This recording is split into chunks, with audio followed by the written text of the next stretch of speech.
in the pits. The benefit of the new tyre has been diminished, but of course it's a new opportunity for everybody, because the safety car, when it does return to the pit lane, the gap between first and the tail of the field is virtually just the distance between front to rear. So you're seeing the standings on your screen there. Makovicky leads, Dumbrek second, Piccioni third, Piccini fourth, Mucker fifth, Schwager sixth, seventh for David Brabham, 8th for Mark Basseng, 12th for Michael Rossi, and 10th for Antoine Leclerc. In his Ford GT, 11.4 seconds off the lead. Those timings not really very relevant. This might allow Alex Muller back into the game, because he's down in 15th place. I'm sure that you can see the Golf car there. I'm sure it's not quite right. I mean, there's something clearly not working in that particular car. As you said, the safety car in at the end of this lap, and the field being Makovicky really backing the field right up, gets on it.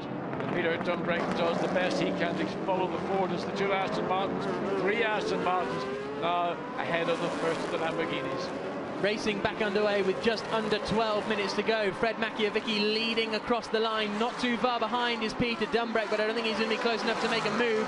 David Brabham, did he finally get past Schwager? No, he's still behind Dominic Schwager, so that's a battle that's going to run. Very big lockup from the 38 car as he almost goes into the back of David Brabham. Mark Basseng very late on the brakes. We go on board with the 8 car of Stefan Mucker, who now all of a sudden is back in with a shout of a podium if he can get past the two Astons in front of him.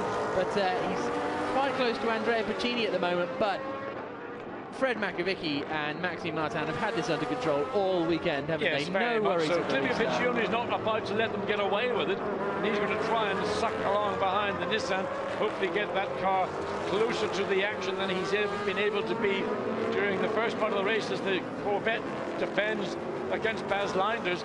And that was a fairly aggressive move to stop the Ford trying to get down the inside, as it once again is trying to do. Absolutely, up towards the chicane they come. Baz Linders trying to get past Jerome Denbert in the 11 Team X-Bank Team China car. And so we've still got Nygaard out of the race and Nicky Kausberg out of the race. Those are our only two retirements. On the back of the Lamborghini, and you can see it dragging along. This is the one just ahead of the Corvette.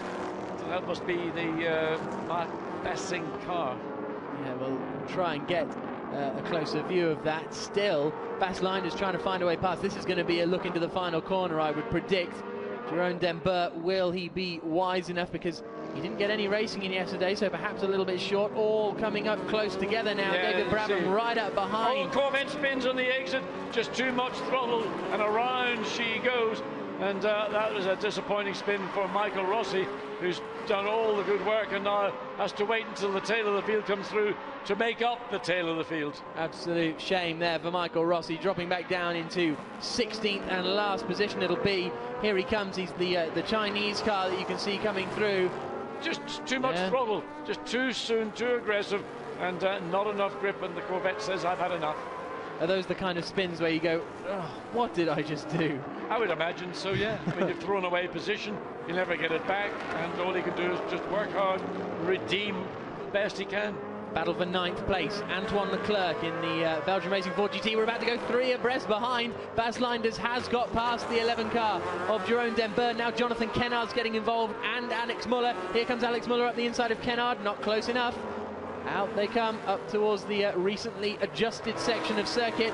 Now towards the step. David Brabham still very close as they jump up in the air.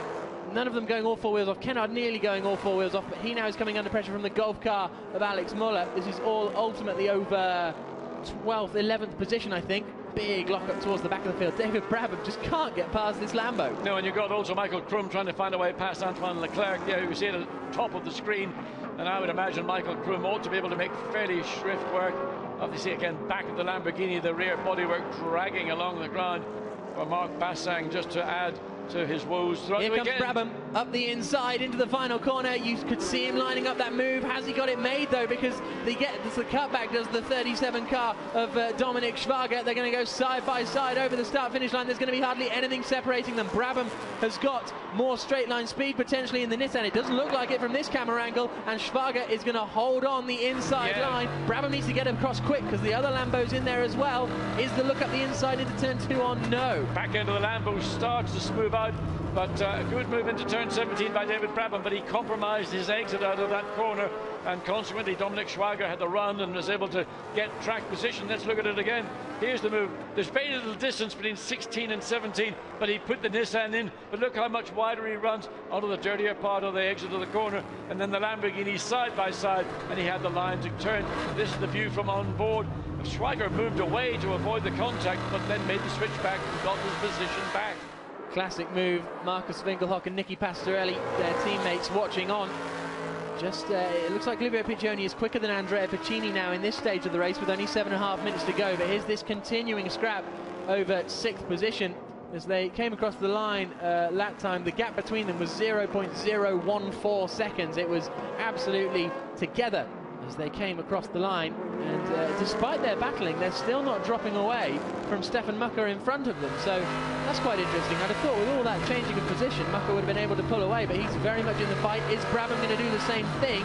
No, he's not going to be allowed to, because I think now Dominic Schwager well alerted to the, as we see, Fred Makovic in the lead. 4GT comes across the line. The gap previously was 1.2 seconds. As they go across the line, the gap is now at 1.3 seconds. Yeah, so it just edges out a little bit. The fans watching on as we see Brabham very, very close in the background once more.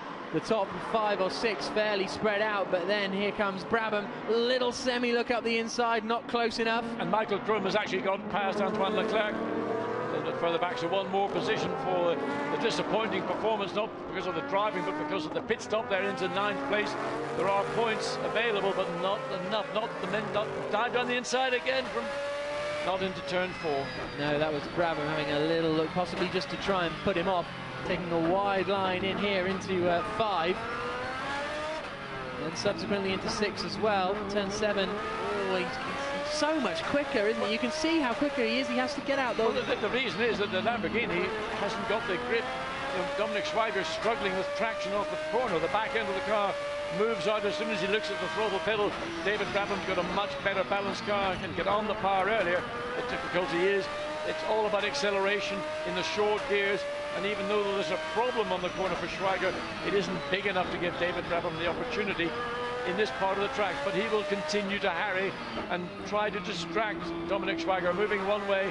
Keep the car in the mirrors of the car ahead of you. Make the driver look behind yourself. In the case of the Lamborghini, they've got to look at a screen in the car because they can't see out of the mirrors or out of the back of the car.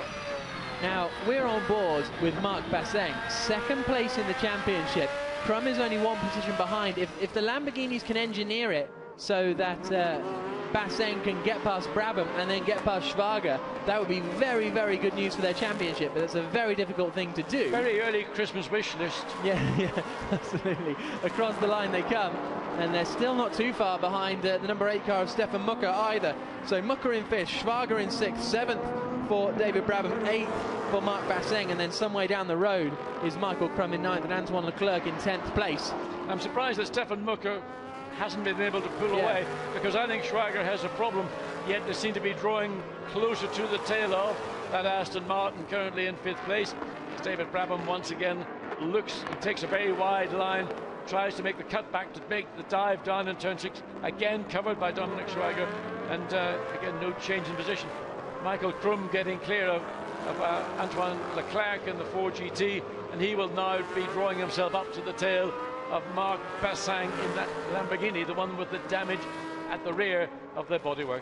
So cars 9, 38 and 40 are under investigation for the incident in the first part of the race. I imagine that was a Nygaard spin, and also 9, 10 and 22 under investigation for pit stop infringements as well. But we've got less than 4 minutes remaining here in China on FIA GT1's debut to the country and to this Ordos International circuit, and it's provided us with some good racing, and I don't think it's over yet because David Brabham will be super fired up. Remember, they were running in 3rd position when Jamie Campbell-Walter was in the car. Some sort of pit stop problem meant that they dropped a long way down the order, and Brabham has had to fight his way back up, but he's a little bit further back now. Yes, he's moved, either moved back deliberately or dropped back because he hasn't got the pace.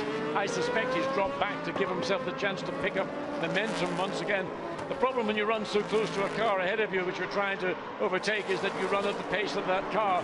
So drop back, pick up your momentum, try and make a move, on the car ahead of you. And again, Dominic Schwager, he's thinking about challenging Stefan Mucker and the Aston Martin more than I think he's now worried about David Brabham. Yeah, absolutely. It's a very, very interesting dice for 5th position now through turn 3, the left-hand kick, then into this long curve at turn 4. Brabham looking up the inside. He's done that a number of times, really, just to try and put him off, and then he'll probably go wide in and Schwager will go narrow in. There we go. It's predictable. It's the same thing every time. Here comes the look. No.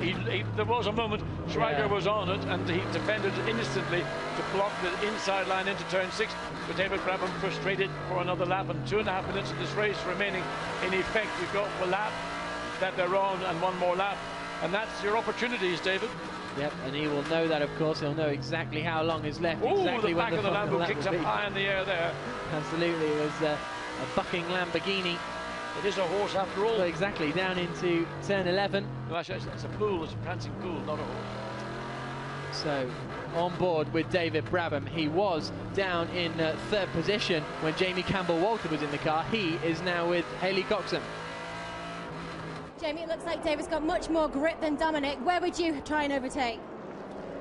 Well, Brab's made 2 fantastic moves yesterday.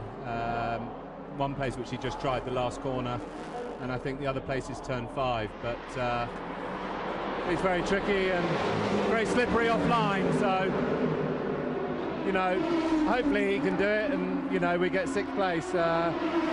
Bit of a shame we were running in 3rd.